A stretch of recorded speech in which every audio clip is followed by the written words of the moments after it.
আসসালামু আলাইকুম। আজকে আমরা একটি গুরুত্বপূর্ণ স্থান ভ্রমণ করছি, সে সম্পর্কে আপনাদেরকে কিছু বলবো। যে স্থানটি আমরা দেখতে পাচ্ছি প্রাকৃতিক সৌন্দর্যে ভরা, এ স্থানটির নাম হচ্ছে লালাখাল। সিলেটের জৈন্তাপুর উপজেলার একটি পর্যটন এলাকা এবং গুরুত্বপূর্ণ স্থান। লালাখালের পানি খুব নীল পানি। লালাখালের পাশ দিয়ে প্রবাহিত হয়েছে সারি গোয়াইন নদী। লালাখালটিতে অসংখ্য বাঁক রয়েছে। এর কূলে পাহাড়ি বন, চা বাগান এবং নানা প্রজাতির বৃক্ষরাজি রয়েছে। মেঘালয় পর্বতশ্রেণীর সবচেয়ে পূর্বের অংশ জন্তিয়া হিলস এর ঠিক নিচে পাহাড়, প্রাকৃতিক বন, চা বাগান এবং নদীগড়া একটি গ্রাম লালাখাল।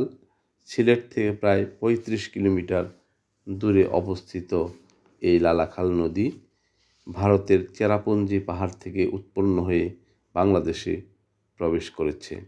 লালাখালের পানি নীল, মূলত জন্তিয়া পাহাড় থেকে আসা প্রবাহমান পানির সাথে মিশে থাকা খনিজ এবং কাদার পরিবর্তে নদীর বালুময় তলদেশের কারণেই এই পানিগুলো এরকম নীল দেখায়। প্রচুর পর্যটক এখানে আসে।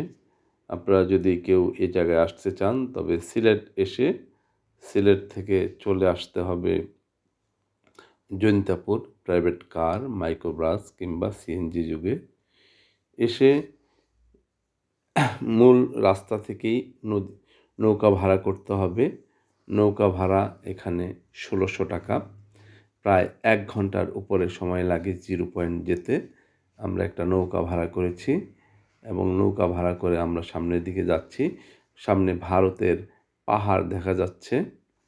পানিগুলো কখনো গাঢ় নীল, আবার কখনো অল্প নীল, কখনো বা সবুজাভ নীল, অপরূপ সৌন্দর্যে ভরা। এর আশেপাশে চারদিকে দেখা যাচ্ছে বিভিন্ন গাছপালা, পাহাড়, প্রকৃতি খুবই সুন্দর। এটা হচ্ছে জিরো পয়েন্ট এলাকা। আমরা এখন লালাখালের পানিটা একটু পরীক্ষা করে দেখব আসলেই পানি নীল কিনা। আপনারা দেখতে পাচ্ছেন আলফি বোতলে করে পানি তুলছে। আমরা দেখতে পাচ্ছি নীল পানি, অনেকটা সবুজাভ নীল, বোতল দিয়ে সে তুলছে। দেখেন বোতলে স্পষ্ট দেখা যাচ্ছে পানিগুলো খুবই পরিষ্কার এবং স্বচ্ছ পানি, চকচকে পানি, কিন্তু পানি কিন্তু বর্ণহীন পানি। আবার দেখতে পাচ্ছি নদীর পানিগুলো কিন্তু একদম নীল। আসলে প্রকৃতপক্ষে এখানকার প্রাকৃতিক পরিবেশের কারণে এই পানিটা নীল হচ্ছে। সকলকে অনেক ধন্যবাদ।